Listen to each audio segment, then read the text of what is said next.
ನೋಡಿ ಇಲ್ಲಿ ಒಬ್ಬ ಇದ್ದಾನೆ ನೋಡಿ. ಇವನ ಹೆಸರು ಮಧುಕರ್ ಅಂತೆ. ಅಲ್ಲಿದೆಯಲ್ಲ ಅದು ಮಧುಕರ್ ಶೆಟ್ಟಿಯವರ ಸಮಾಧಿ. ನೋಡಿ, ಮಧುಕರ್ ಶೆಟ್ಟಿಯವರನ್ನು ಎಷ್ಟು ಜನ ಪ್ರೀತಿಸ್ತಾರೆ ಅನ್ನೋದಕ್ಕೆ ಇದೇ ಉದಾಹರಣೆ. ಈಗ ನಾನು ಮಗುನ ತೋರಿಸಿದ್ನಲ್ಲ, ಆ ಮಗುವಿನ ಹೆಸರು ಕೂಡ ಮಧುಕರ್ ಅಂತೆ. ನೋಡಿ, ಯಾರು ನಿನ್ನ ಹೆಸರಿಟ್ಟಿದ್ದು ಅಂತ ಕೇಳಿದೆ. ಪೊಲೀಸ್ ಅಂಕಲ್ ಇಟ್ಟಿದ್ದು ಅಂತ ಹೇಳ್ತು ಆ ಮಗು.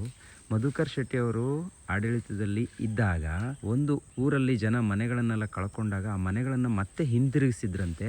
ಆವಾಗ ಆ ಊರಿಗೆ ಗುಪ್ತಶೆಟ್ಟಿ ಹಳ್ಳಿ ಅಂತ ಹೆಸರಿಟ್ಟಿದ್ದಾರೆ ಅನ್ನುವಂಥದ್ದು ಮಾಹಿತಿಯನ್ನು ನಾವು ಕೇಳಿದ್ವಿ. ಸೊ ಅದು ಚಿಕ್ಕಮಗಳೂರಲ್ಲಿ. ಇವತ್ತಿಗೂ ಕೂಡ ಆ ಊರಿನ ಹೆಸರು ಗುಪ್ತಶೆಟ್ಟಿ ಹಳ್ಳಿ ಅಂತ. ನೋಡಿ, ಇಲ್ಲಿ ಮಧುಕರ್ ಶೆಟ್ಟಿಯವರ ಸಮಾಧಿಯನ್ನು ನಾನು ಈ ಭಾಗದಲ್ಲಿ, ಕುಂದಾಪುರ ಭಾಗದಲ್ಲಿ ನೋಡೋದಕ್ಕೆ ಬಂದಾಗ ಆ ಮಗು ಸಿಕ್ತು. ಹೆಸರೇನು ಅಂತ ಕೇಳಿದೆ. ನನ್ನ ಹೆಸರು ಮಧುಕರ್ ಅಂತ ಹೇಳ್ತು. ಇಲ್ಲಿ ನನಗೆ ಅದನ್ನು ಕೇಳಿಸ್ಕೊಂಡಾಗ ನಿಮಗೆ ವಿಚಾರ ತಿಳಿಸ್ಬೇಕು ಅನಿಸ್ತು. ನಿಮ್ಮ ಮಗನಿಗೂ ಮಧುಕರ್ ಅಂತ ಹೆಸರಿಟ್ಟಿದ್ದೀರಾ? ಅಮ್ಮ ಹೇಳಿದ್ದು. ಹಾಂ, ಅಮ್ಮ ಹೇಳಿದ್ದ. ಮಧುಕರ್ ಶೆಟ್ಟಿ ಅವ್ರ ವೈಫ್ ಹೇಳಿದ್ದು.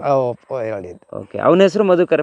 ಬಾಯಿಲಿ ಬಾರೋ, ಕಮ್ ಬಾ.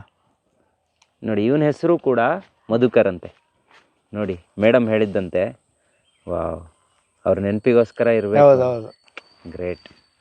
ಬದುಕಿದ್ರೆ ಹಿಂಗೆ ಬದುಕಬೇಕು. ಒಬ್ಬ ಆದರ್ಶ ವ್ಯಕ್ತಿಯಾಗಿ ಬದುಕೋದಕ್ಕೆ ಸಮಾಜ ಸ್ಫೂರ್ತಿ ಆಗುತ್ತೆ ಅನ್ನೋದಕ್ಕೆ ಇದೇ ಉದಾಹರಣೆ.